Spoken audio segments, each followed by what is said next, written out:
Lorsque Arjuna ramena Draupadi à la maison et dit « Mère, regarde ce que je t'ai apporté », Kunti, qui observait un vœu sacré à ce moment-là, répondit « Quoi que ce soit, vous le partagerez tous les 5 à parts égales. » En entendant ces mots, Draupadi fut confuse, et lorsque Kunti sortit, elle était encore plus ébranlée par ce qu'elle venait de dire. « J'ai prononcé ces mots en accomplissant le vœu sacré. C'est mal si je romps les paroles que j'ai prononcées pendant le vœu. Que dois-je faire ?» Kunti était profondément attristée. C'est alors que le sage Vyasa arriva. Il s'adressa à Kunti et dit « Mère Kunti, ce n'est nul autre que le Seigneur Shiva qui vous a fait prononcer ces paroles. Ne vous inquiétez pas, le destin de Draupadi est d'avoir les 5 Pandavas comme maris. » Puis il commença à raconter une histoire. Il y a longtemps, il y avait un roi nommé Nala dans le royaume de Vidarbha, et sa femme s'appelait Damayanti.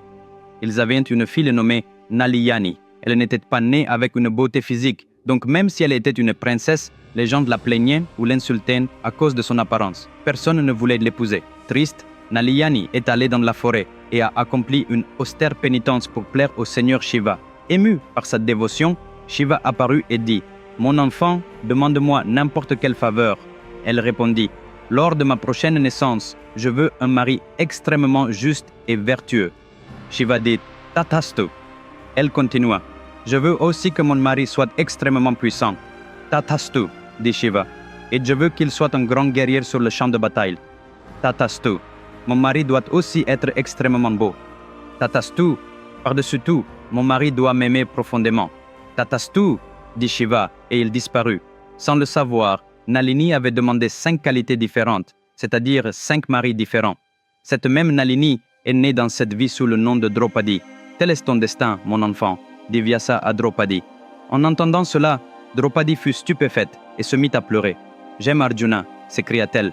Je suis venue ici dans l'espoir de passer une vie heureuse avec lui. Mais maintenant, tu dis que je dois être la femme des 5 frères. Dans notre société, il est courant qu'un homme ait plusieurs femmes. Mais as-tu déjà entendu parler d'une femme qui a plusieurs maris? Que va penser le monde de moi? Comment puis-je faire cela? Les espoirs, les désirs et le bonheur que j'avais dans mon cœur le jour de mon mariage, tu les as tous bouleversés d'un seul coup. Ce n'est pas possible pour moi. » Puis Vyasa reprit. « Mon enfant, 3 options s'offrent à toi en ce moment. La première est de partir avec Arjuna, ton mari, et de t'en aller. Peut-être pourras-tu vivre heureuse avec lui pendant un certain temps, mais après un certain temps, Arjuna pourrait se souvenir de sa famille et te reprocher de l'avoir forcé à les abandonner. Sa colère et son ressentiment grandiraient, et même s'il reste avec toi toute sa vie, il te haïrait. Voulez-vous que l'homme que vous aimez vive à vos côtés tout en vous méprisant? La deuxième option est que vous quittiez Arjuna et retourniez à Panchala. Mais alors, pour le reste de votre vie, vous seriez considérée comme une femme abandonnée par son mari, et personne ne voudrait vous épouser. Les gens ne vous regarderaient qu'avec pitié, comme dans votre vie passée. Est-ce que vous le voulez? La troisième option est d'accepter les 5 comme étant vos maris, de les aimer de la même façon, de prendre soin d'eux comme une mère et de les garder unis. Ce faisant, ils peuvent conquérir le monde entier. Vous deviendriez une épouse idéale, une grande pativrata, une épouse extrêmement dévouée que l'histoire n'a jamais. Réfléchissez bien. Draupadi pleura longtemps, réfléchit profondément, et finalement, n'ayant pas d'autre choix, accepta. Mais la qualité première d'une épouse est d'aimer son mari. Comment pourrais-je les aimer tous les 5? Demanda-t-elle.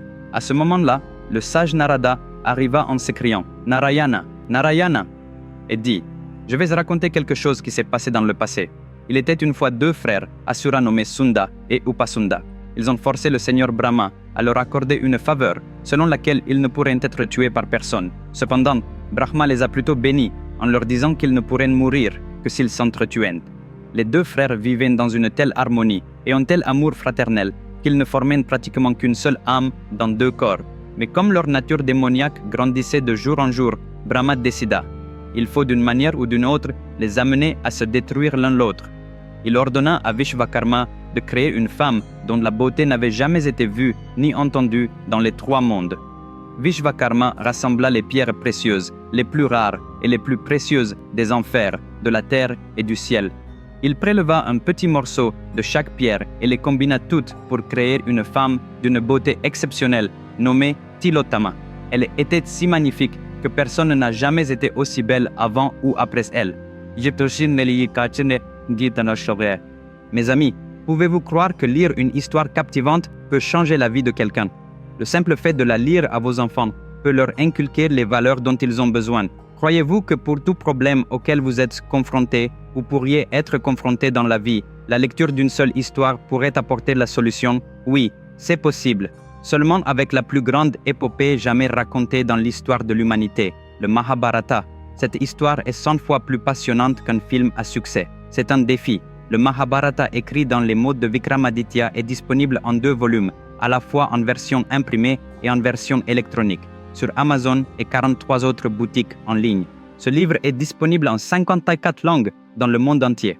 J'ai fourni les liens dans la description sous cette vidéo. Commandez maintenant, parce que ce n'est pas seulement un livre, c'est un trésor de connaissances pour votre vie. Brahma dit à Tilottama, fais en sorte que Sunda et Upasunda s'entretuent. À cette époque, les frères étaient si proches qu'ils ne faisaient qu'un. Tilottama s'approcha d'eux et, dès qu'ils posèrent les yeux sur sa beauté, son charme et sa grâce, ils tombèrent amoureux d'elle en 1 seconde. Ils s'approchèrent de Tilottama et lui dirent « Ô belle dame, dès que nous t'avons vue, nous sommes tombés amoureux. Choisis l'un de nous pour être ton mari. » Tilottama sourit légèrement et répondit « Dès que j'ai vu vos formes musclées et vos beaux corps, je suis également tombée amoureuse de vous deux. Mais je ne peux pas vous épouser tous les deux. Alors, celui d'entre vous qui est le plus fort, je le choisirai. »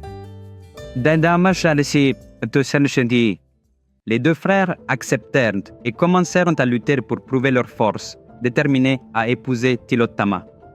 Ce concours de prouesse se transforma rapidement en une bataille féroce. Pendant 3 jours, ils se battirent brutalement jusqu'à ce qu'ils finissent par s'entretuer.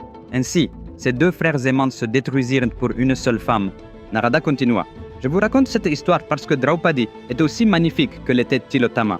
Je ne veux pas que vous finissiez par vous battre entre vous pour une femme aussi belle. Il existe une solution pour éviter ce destin. À partir de ce jour, Draupadi passera 1 an avec un seul d'entre vous comme épouse. Pendant toute cette année, elle ne sera pas l'épouse des 4 autres. Pendant cette année, personne d'autre que son mari désigné ne pourra entrer dans sa chambre privée. Si quelqu'un enfreint cette règle, il devra passer 1 an en exil dans la forêt. Donc, à partir d'aujourd'hui, puisque Yudhishthira est l'aîné, Draupadi sera son épouse pendant la première année. Pendant cette année, les 4 autres ne devront pas s'approcher de ses appartements privés. S'ils le font, ils devront s'exiler pendant 1 an. Tous les Pandavas acceptèrent cet arrangement. Pendant ce temps, Duryodhana, apprenant que l'armée Yadava de Krishna et le royaume Panchala du roi Drupada soutenaient les Pandavas, bouillonnait de jalousie. Il était furieux de son incapacité à détruire les Pandavas, malgré ses efforts depuis l'enfance. Au contraire, il devenait de plus en plus fort de jour en jour. Il se lamentait. Ne pourrais-je jamais les anéantir? Ne pourrais-je jamais atteindre la plus haute position à Hastinapura? Mes enfants et moi devons-nous vivre éternellement sous le règne des Pandavas? Je ne peux pas passer ma vie à recevoir des ordres de quelqu'un d'autre. Comment pouvons-nous les tuer? Dis-moi, oncle Shakuni. Shakuni répondit. Duryodhana, détruire les Pandavas n'est pas aussi facile que tu le penses, mais ce n'est pas impossible non plus. J'ai une stratégie qui les éliminera complètement. Mes amis, restez à l'écoute pour le prochain épisode, qui portera cette histoire à un niveau encore plus élevé. Ne le manquez pas. Nous nous retrouverons samedi prochain à la même heure. Commandez mon livre sur le Mahabharata dès maintenant. Les liens sont indiqués dans la description sous cette vidéo. De plus, si vous n'êtes pas encore abonné à ma chaîne, faites-le immédiatement. D'ici là, prenez soin de vous. Au revoir.